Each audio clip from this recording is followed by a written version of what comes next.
السلام علیکم، بسم اللہ الرحمن الرحیم۔ میں ہوں راشد آوان اور آپ دیکھ رہے ہیں خبر بصر۔ چلتے ہیں اپنے ولاگ کی جانب، لیکن اس سے پہلے ایک گزارش کہ آپ نئے چینل کو سپورٹ کیجئے، سبسکرائب کیجئے، کومنٹ کیجئے، لائک کیجئے اور شیئر کیجئے۔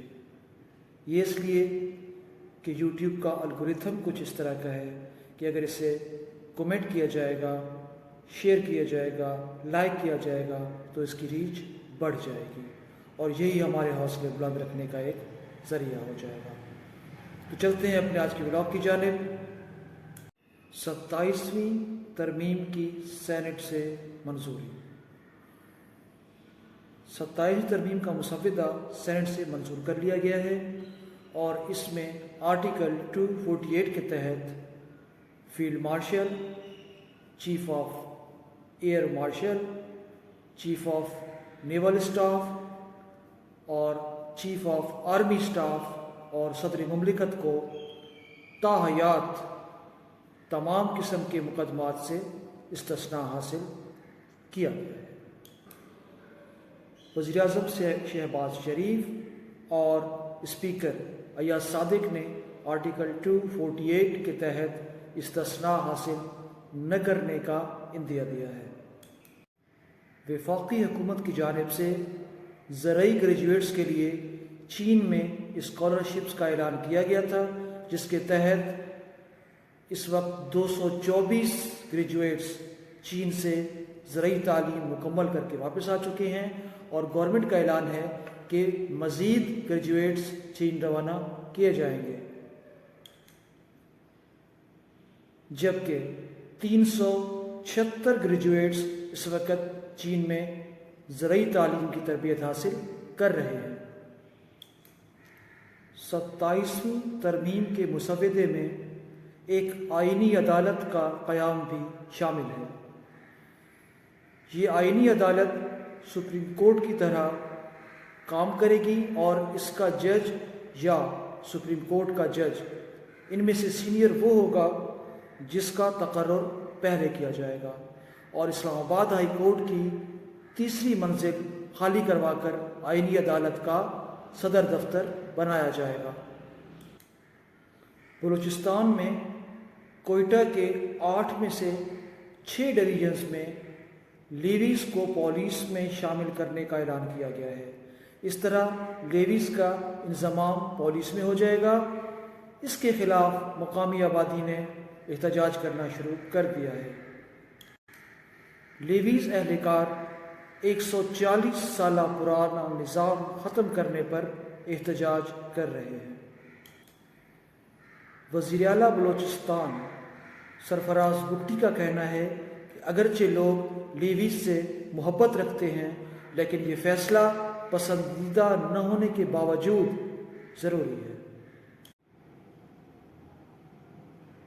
ہم سمجھتے تھے کہ جلسے جلوسوں اور نعرے لگانے میں دنیا میں ہم سا کوئی کہاں ہے، لیکن بھارت سے خبر آئی ہے کہ اترکھنڈ یونیورسٹی کی انتظامیہ نے اعلان کیا ہے کہ وزیر اعظم نریندر مودی کی ریلی میں جو طلباء طالبات شریک ہوں گے انہیں 50% اضافی نمبر دیے جائیں گے۔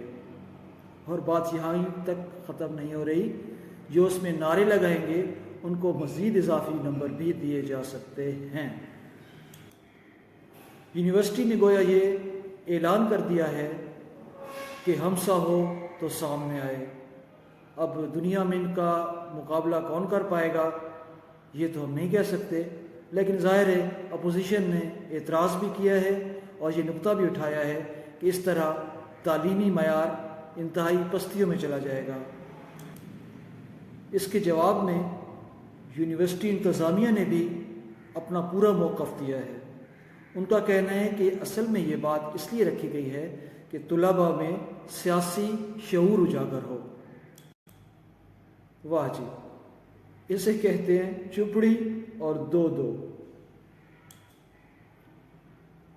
ویسے آپس کی بات ہے، اگر یہ قانون پاکستان میں رائج ہو جائے تو شرح خواندگی بہت بلند نہیں ہو جائے گی؟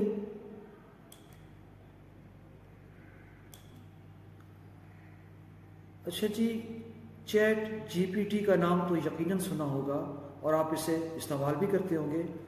تو امریکہ میں اس پر 7 مقدمات کر دیے گئے ہیں۔ اس کی کمپنی ہے اوپن آئی اور ان پہ مقدمات کیے گئے ہیں کہ 4 اشخاص نے چیٹ جی پی ٹی سے مشاورت کے بعد 3 نے خودکشی کر لی اور باقی شدید ذہنی دباؤ اور بیماری کی حالت میں۔ تو اب وہاں یہ بحث چھڑ گئی ہے کہ آرٹیفیشل انٹیلیجنس یا مصنوعی ذہانت انسان کو بہت ہی غلط طریقے سے گمراہ کن طور پر گائیڈ کرتی ہے اور اسے یہاں تک کہ موت کے منہ میں بھی دھکیل رہی ہے۔ اب غلطی آرٹیفیشل انٹیلیجنس کی ہے یا ان اشخاص کی جو اس سے اس طرح کے مشورے لے رہے ہیں؟ ویسے سچی بات ہے، موت کے مشوروں کے علاوہ بھی چیٹ جی پی ٹی سے بہت اچھی باتیں معلوم کی جا سکتی ہیں۔